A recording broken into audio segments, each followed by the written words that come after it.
خان راشد مې نامه ده او د صوابۍ د جنډو بوکو اوسیدونکی یم، خاص د بوکو. تر 10مه پورې مې هلته نه سبق ویلی دی، بیا راغلی یم پېښور ته 11 او بیا یونیورسټي، بیا د یونیورسټۍ نه پس یو 5-6 کاله د پېښور سفر دغسې دوام لري او پېښور کې مې ژوند وکړو. 14 کاله کېږي چې شعر او ادب ته راغلی یم او اولنی شعر خو انسان دی هېرېږي، بعضې شعرونه ما ډېر بیا کتلي هم نه دي او خو دومره دا تازه کې چې کوم شعرونه زما نو هغې کې یو شعر راته یاد دی چې تورې سترګې شنه خالونه لګوي په زړه ورونه، څومره درد کوي یارانو د مینو زخمي زړونه. او ستا غضب کتو کې راته څه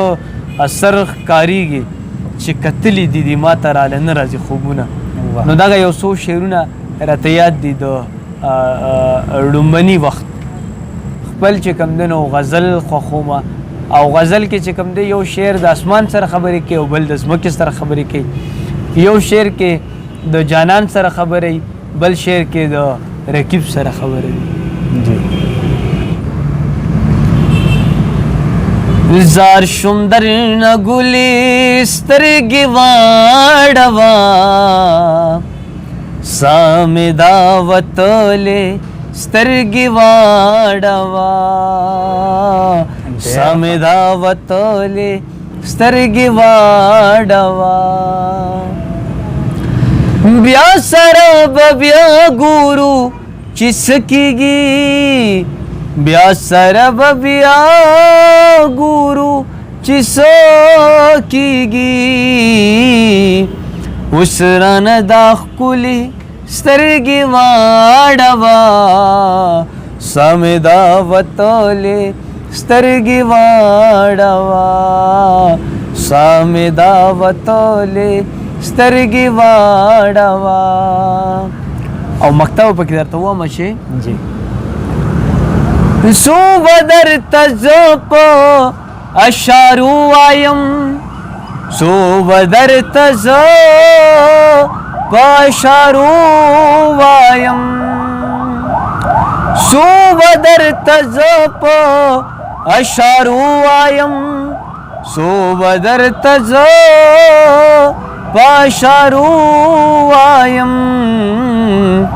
خپل راشد نخپلې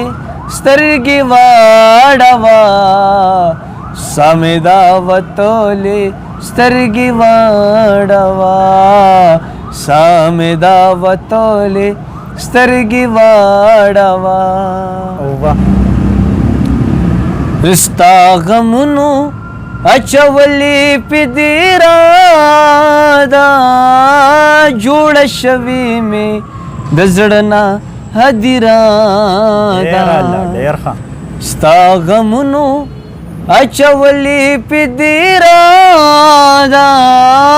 جوړه شوې مې د زړه نه هدیره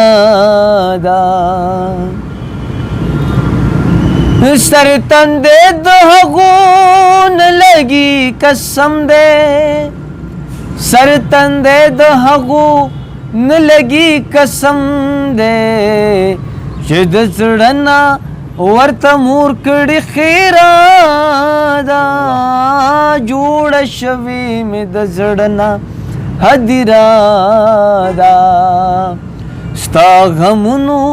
اچولې پې دې راده، جوړه شوې مې د زړه نه هدیره ده.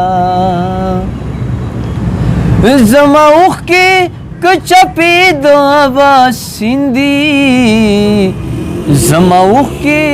که چپې د اباسین دي، خو ستا ژبه هم د تورې نه تېره ده، جوړه شوې مې د زړه نه هدیره ده. او دا شعر د ټولو اوریدونکو ته ډالۍ وي چې زیړې سترګې ببر سره اوچودې شونډې،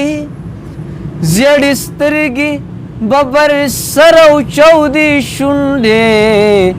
ستا د خوار راشد هم دغسې څېره ده جوړه شوې مې د زړه نه هدیره ده ستا غمونو اچولې پې دیره ده جوړه شوې مې د زړه نه هدیره ده. اوریدونکو ته ټولو کتونکو ته دغه یو پیغام چې مینه امن رورولي دا ژوند دی جنگ چې کم دی دا بدامني ده جنگ ملکونه روان نه کورونه روان نه رشتې ختموي او نفرتونه پیدا کوي مینه وکئ په مینه ژوند تیر کئ د خپل ځان د خپل چاپیرچل او د خپلو خپلوانو ډیر زیات خیال وساتئ کله او بل خدمت وکئ ځکه چې په خدمت سره الله ملایي